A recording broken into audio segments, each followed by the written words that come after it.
आदाब नाजरीन, आप देख रहे हैं फ्री जनरल मीडिया नेटवर्क और मैं हूं आपके साथ रूबी फरहद। आज बात सोसाइटी फॉर ब्राइट फ्यूचर की।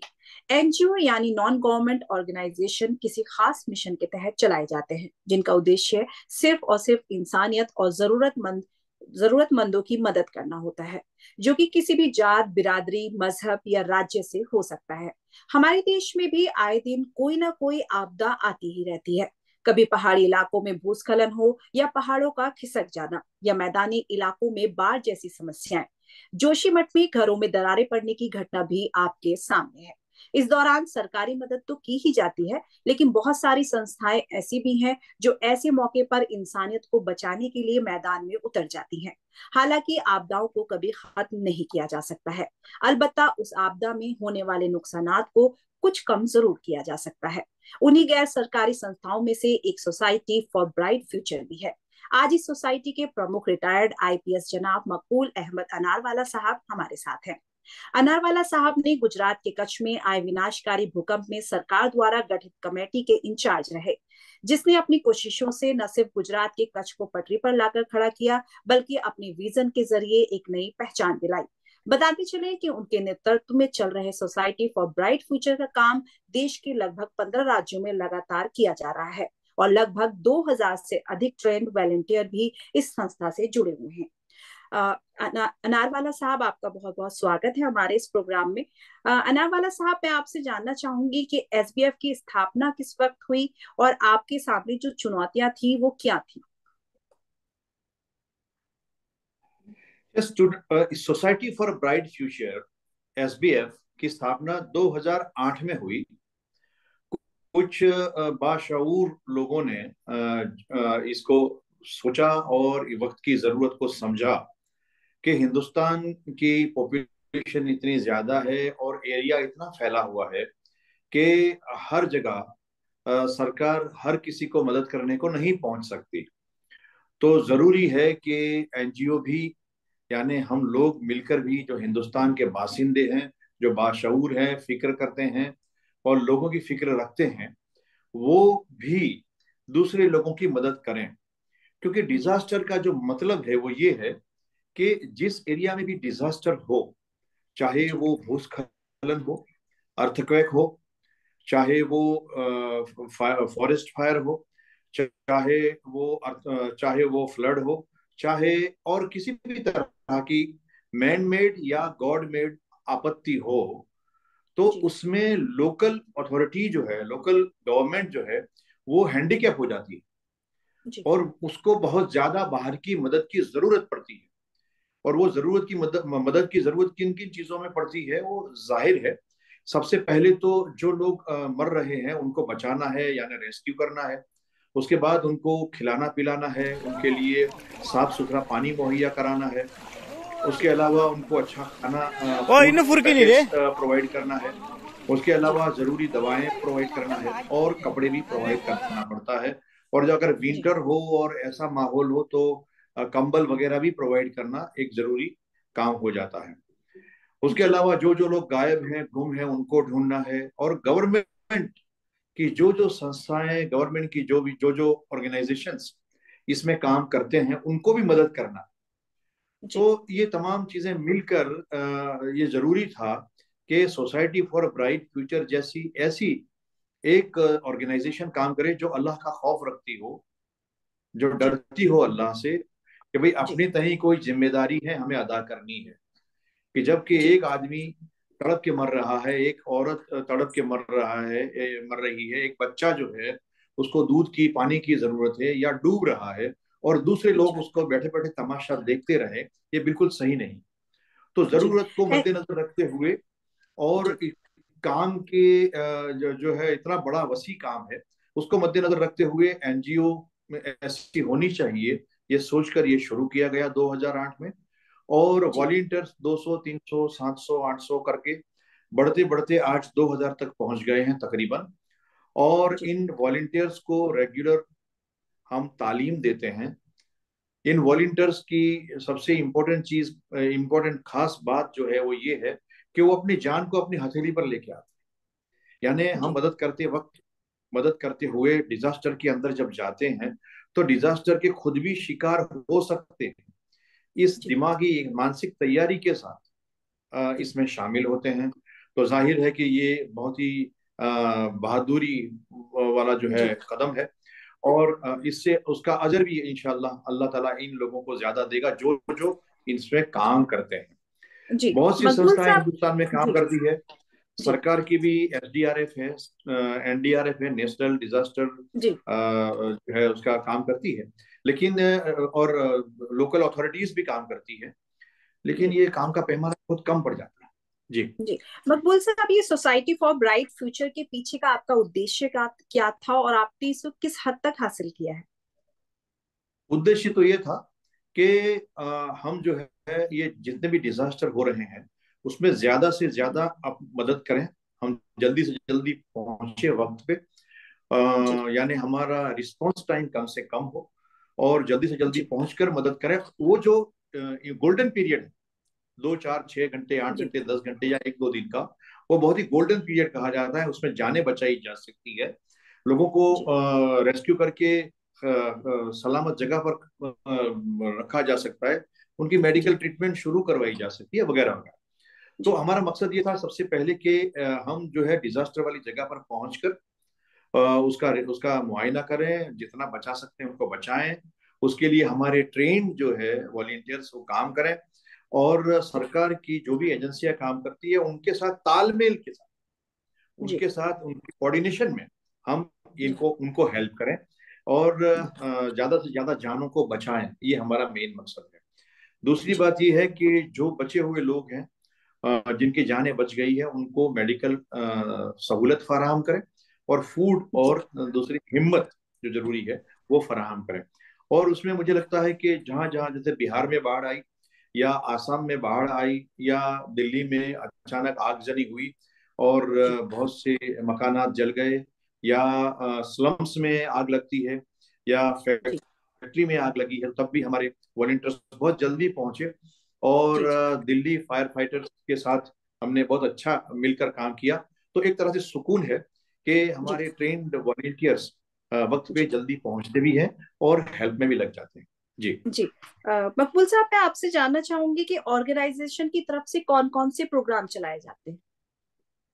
ऑर्गेनाइजेशन की तरफ से बहुत सारे प्रोग्राम चलाए जाते हैं। मेन तो ये है कि डिजास्टर जहां भी हो वहां हमें पहुंचना है, और जब डिजास्टर शुरू हो जाए तो हम हमारा कंट्रोल रूम 24 आवर्स ओपन रखते हैं, ताकि कोई भी जी वॉलंटियर कंट्रोल रूम को दिल्ली में जो है वहां पर कांटेक्ट कर सके, और जो मदद की जरूरत हो वो दे सके, और रिपोर्टिंग भी कर सके कि और जी क्या मदद की जरूरत है, कहाँ से आ सकती है।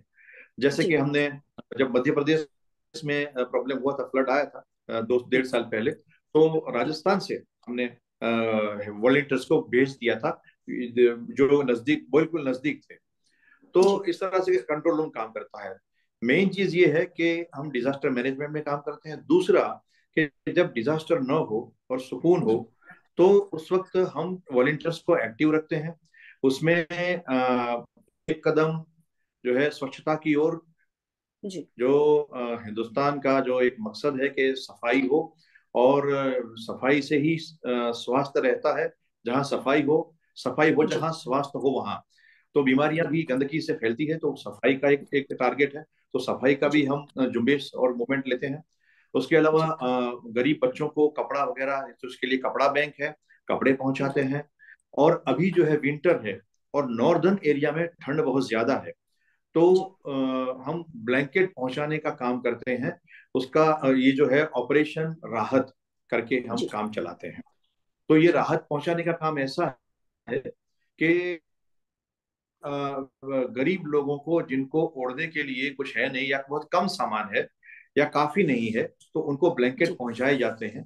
ये ब्लैंकेट भी बिल्कुल फरी होते हैं, फर वाले होते हैं, और ठंडी से प्रोटेक्ट करने वाले होते हैं, जी और किंग साइज के होते हैं। उसकी कीमत भी अच्छी होती है, ज्यादा होती है, लेकिन अच्छी क्वालिटी के हम पसंद करते हैं। जी कभी ऐसा भी होता है कि एक घर में 2 बच्चे हो, और 2 बच्चों को ब्लैंकेट की जरूरत हो, तो घर वाले उसको 2 हिस्सों में करके भी दोनों बच्चों को सब दे देते जी हैं, ताकि ज्यादा जी से ज्यादा फैमिली मेंबर्स को प्रोटेक्शन मिले। तो ये जी इसमें इस बार जो हुआ है, हर बार हमारा 17 18 20 हजार के आसपास का टारगेट होता है ब्लैंकेट जी डिस्ट्रीब्यूट करने का। इस बार तकरीबन 10,000 ब्लैंकेट तो दिसंबर 31 तक हमने डिस्ट्रीब्यूट कर दिए थे, और उसके बाद अभी भी कंटिन्यू है, जो 12,500 तक पहुंच गए हैं। 15 स्टेट के अलावा दूसरे एक दो स्टेट में भी काम चालू किया है। गुजरात जी में भी अभी बांटे जाते हैं ब्लैंकेट्स। तो जी ये लगती तो बहुत छोटी मदद है, डोनर को मैं बार बार बताता हूँ कि ये एक छोटी मदद लगती है आपको, लेकिन ये जी बहुत बड़ा काम कर जाती है।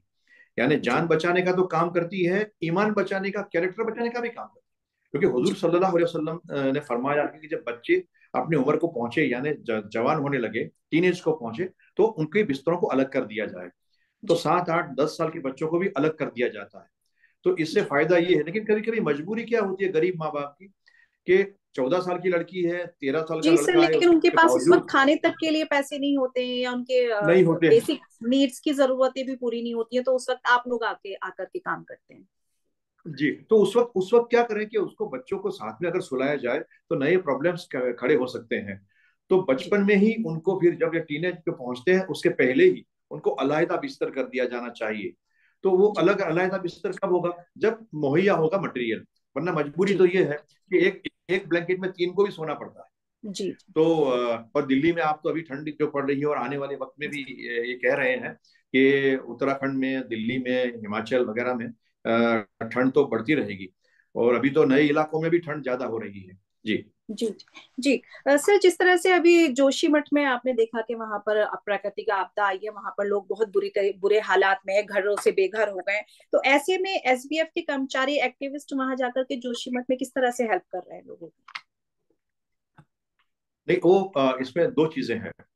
एक तो ये कंटिन्यूस जियोग्राफिकल मूवमेंट है, अर्थ की भी जो मूवमेंट है वो कंटिन्यूस है, अभी भी चालू है, मतलब डिजास्टर अभी चालू जी है। तो जी ये है कि जितने लोग जहाँ जहाँ मकानों में क्रैक्स आए हैं और रिस्क जी था, वो सबको तो जी इवेक्यूएट करा दिया गया है। सरकार ने जी इवेक्यूएशन कर लिया है। बराबर। जी उसके अलावा हमने अपनी टीम को भेजकर रिपोर्टिंग करा, अभी हम जायजा ले रहे हैं, कि रिपोर्टिंग जी कर रहे हैं कि क्या क्या हम कर सकते हैं, कौन सी, किस चीज की, किन चीजों में हम मदद कर सकते हैं। और दूसरी बात यह है कि सरकार को हमारी क्या हेल्प चाहिए, हम एज ए वॉलंटियर क्या कर सकते जी हैं। क्योंकि जी ये एक नया फील्ड पैदा हुआ। हमने तो फ्लड की ट्रेनिंग ली, अर्थक्वेक की ट्रेनिंग ली, जी भूस्खलन की ट्रेनिंग, और ये जो ट्रेनिंग है वो समझना बाकी है। जी तो वहाँ के जो हमारे वॉलंटियर्स हैं नजदीक के इलाकों के, वो तो उसमें हेल्प कर पाएंगे, लेकिन दूसरे वॉलंटियर्स को भेजने में हमें थोड़ी हिचकिचाहट यूं होगी कि इसकी ट्रेनिंग नहीं है, और तो कहीं भी अगर घुस जाए तो उनकी भी वो खुद ही परेशानी में पड़ सकते हैं। तो अब जी क्या कर सकते हैं कि वहाँ जो गवर्नमेंट की जो अथॉरिटीज हैं उनके साथ जी मिलकर हम काम जी करेंगे।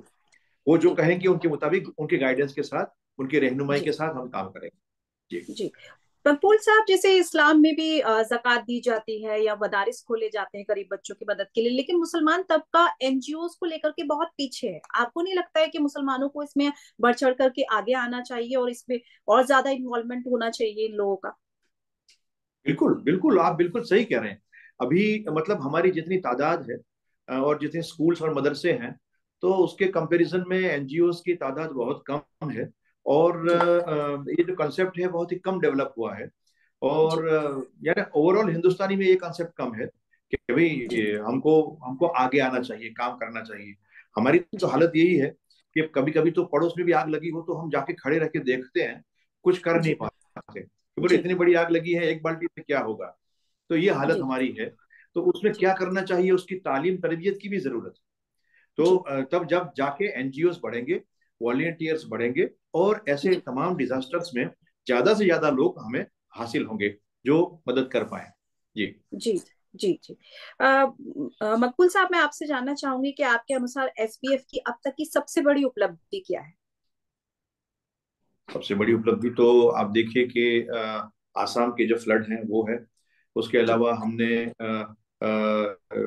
जो फ्लड वुल्नरेबल को हमने आइडेंटिफाई किया कि भाई हाँ वुल्नरेबल है ये टाउन। तो ऐसे कुछ टाउन में से एक टाउन को लिया हमने, और उसको हमने एक मॉडल विलेज बनाया है। तो मॉडल जी विलेज में हमने जो लो एरिया है, यानी पानी जहाँ पर ज्यादा आ जाता है, उससे जी जो है ऊंचा एरिया है, उधर उनको जी ट्रांसफर करना। तो कैसे जी करना, वो ऊंचे एरिया को हमने डेवलप किया है, वहां पर जी पानी की फैसिलिटी मुहैया करा दी है।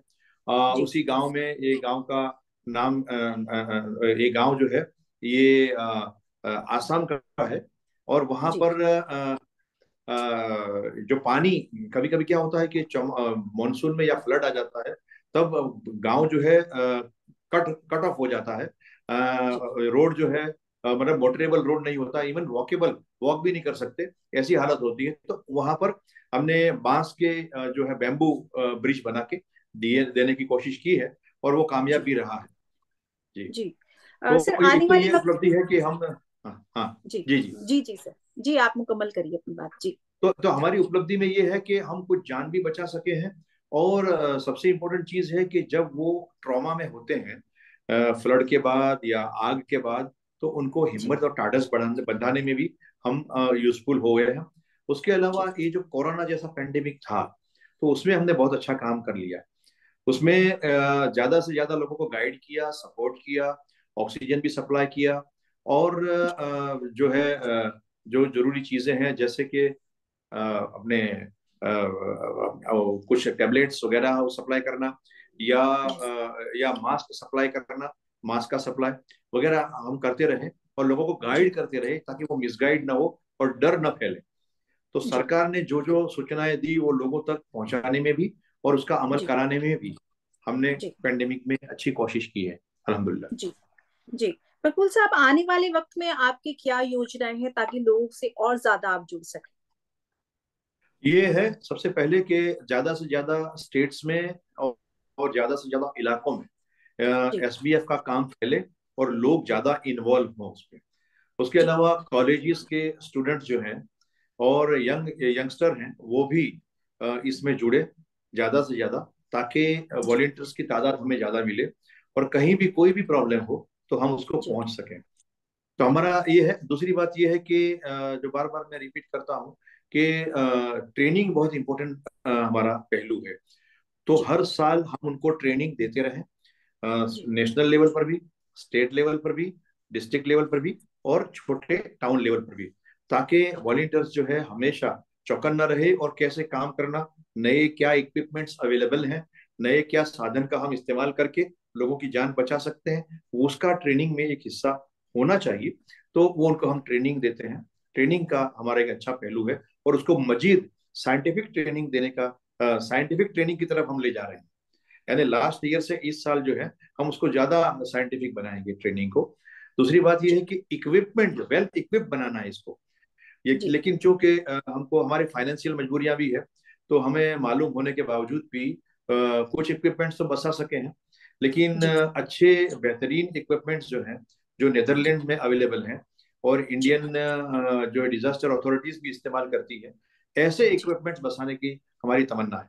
जी। जी जी सर, जिस तरह से ये एक नॉन गवर्नमेंट ऑर्गेनाइजेशन है, तो आपको लोगों को साथ जोड़ने के लिए क्या मुश्किलों का सामना करना पड़ता है?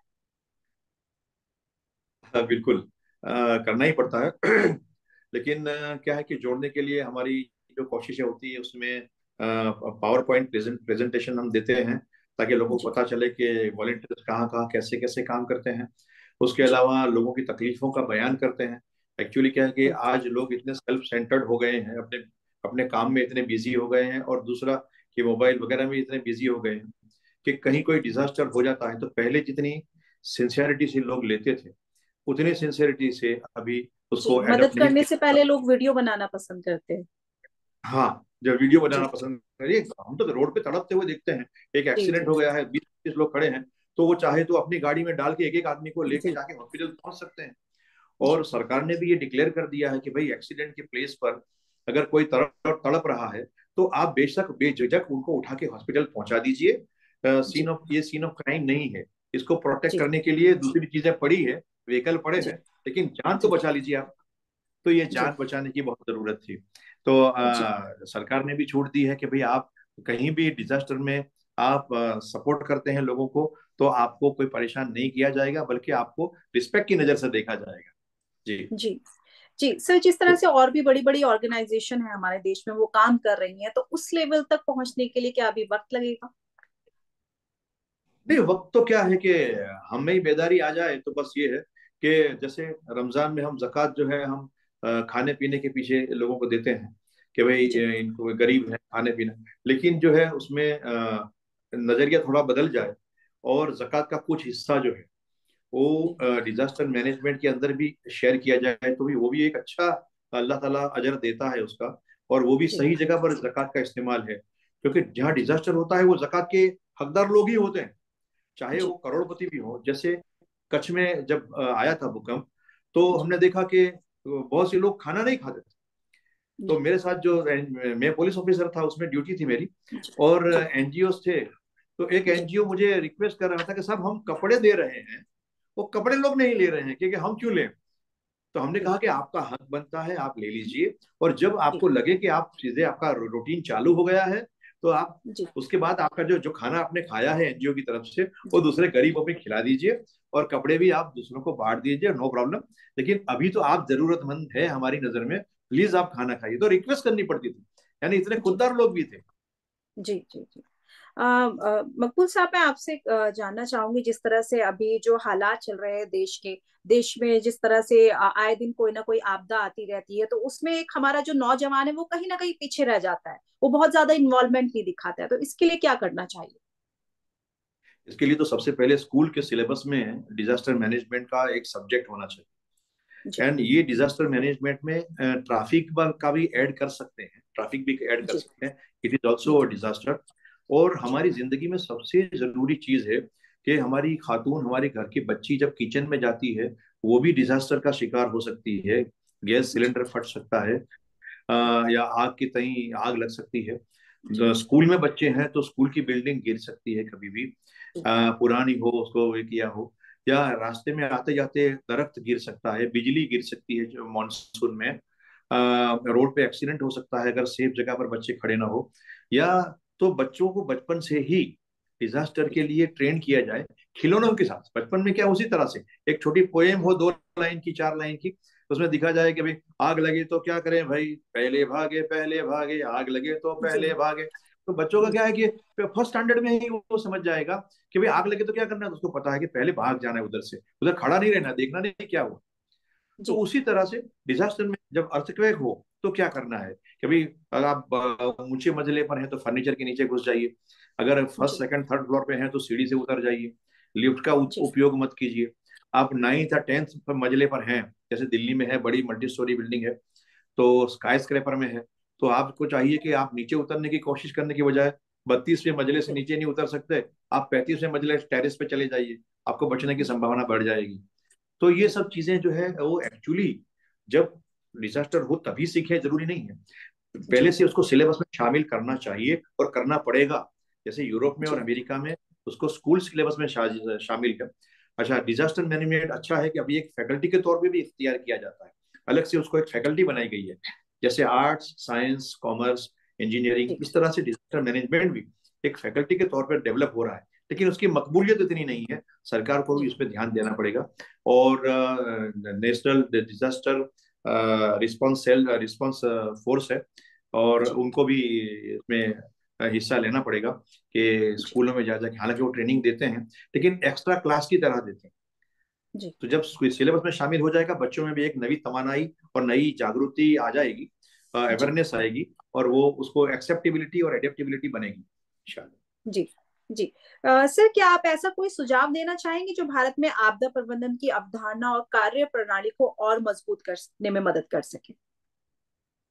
बस ये 2-3 चीजें हैं। एक तो ये है कि जो जो कंट्रीज जो है वो डिजास्टर मैनेजमेंट में कामयाब साबित हुई, जैसे जापान है, वो जापान जो है वो सुनामी, अर्थक्वेक, फिर लावा, मतलब ज्वालामुखी जी फटना जी वगैरह जो है, उसमें जापान ने सीख लिया है। और जी अर्थक्वेक में भी कि जापान जी को क्या करना चाहिए, फर्नीचर कैसा चाहिए, घर कैसा चाहिए, उसके क्या क्या प्री रिक्विजिट्स हैं, तो जापान से कुछ सीखना चाहिए इस बारे में। अच्छा, अमेरिका फ्लड जो है, या साइक्लोन है, या सुपर साइक्लोन है, उस उन चीजों के लिए अमेरिका से कुछ हम सबक हासिल करें, और वहां से उनकी हम ज्वाइंट ट्रेनिंग टीम कर सकते हैं, तो जी उससे ज्यादा फायदा होगा। इसी तरह से जी स्कूल के बच्चों को भी हम भेज के वहाँ के मैनेजमेंट और अथॉरिटी के साथ हम साथ में मिलकर ट्रेनिंग दे सकते हैं। तो ये एक नया कंसेप्ट आप अच्छा कह रही हैं कि आने वाले जी फ्यूचर में हम जो है ये ज्यादा मजबूत हिंदुस्तान को बनाना है, तो बजट भी ज्यादा हमको देना पड़ेगा डिजास्टर इक्विपमेंट्स के लिए। लेटेस्ट जी इक्विपमेंट्स हमको बढ़ाने पड़ेंगे, और डिस्ट्रिक्ट लेवल तक और टाउन लेवल तक भी, तालुका लेवल तक भी हमको जी इक्विपमेंट से बिल्कुल रेडी रखना पड़ेगा, ताकि जिस तरह फायर फाइटर हम रेडी रखते हैं, इसी तरह से दूसरे इक्विपमेंट्स भी हमको पहुंचाने पड़ेंगे और उसकी ट्रेनिंग भी देनी पड़ेगी। तो ये एक जी रास्ता है, हम उसको ज्यादा जी मजबूत और कड़ी कर सकते हैं। और जी कम्युनिकेशन का मैक्सिमम इस्तेमाल किया जाए। कम्युनिकेशन सिस्टम जो है वो ऐसी बने कि कहीं भी कुछ बनता है, इवेंट होता है, कुछ दुर्घटना घटती है, तो नजदीक के सेंटरों में से फौरन मदद पहुंच जाए। ऐसी जी फास्ट कम्युनिकेशन सिस्टम डेवलप हो। जी। जी सर, आखिर में मैं आपसे जानना चाहूंगी कि एसपीएफ की यात्रा को आप कैसे देखते हैं? हाँ, एसबीएफ की यात्रा चल रही है, और जी इसको लोग एक अलग फिजिकल नीड की तरह देखते हैं। मुसलमानों को चाहिए कि उसको दीन की तरह देखें। जिस तरह जी दीन में दीन की तालीम, रोजा, नमाज, इस तरह डिजास्टर मैनेजमेंट की तालीम भी एक फर्ज है, क्योंकि हमारा जी मकसद क्या है? लोगों को मदद करना। तो जी दीन ये भी है कि लोगों को हेल्प करता है, लोगों के बारे में, दूसरे जरूरतमंद लोगों के बारे में सोचता है। ये भी एक जी दीन है, और हम इस पहलू को भूल ना जाए। इसके लिए चाहिए कि लोगों में अवेयरनेस पैदा हो, एज वेल एज ये एसबीएफ जो है सिर्फ मुस्लिमों के लिए या मुस्लिम वॉलंटियर्स के लिए या मुस्लिम जरूरतमंदों के लिए नहीं है।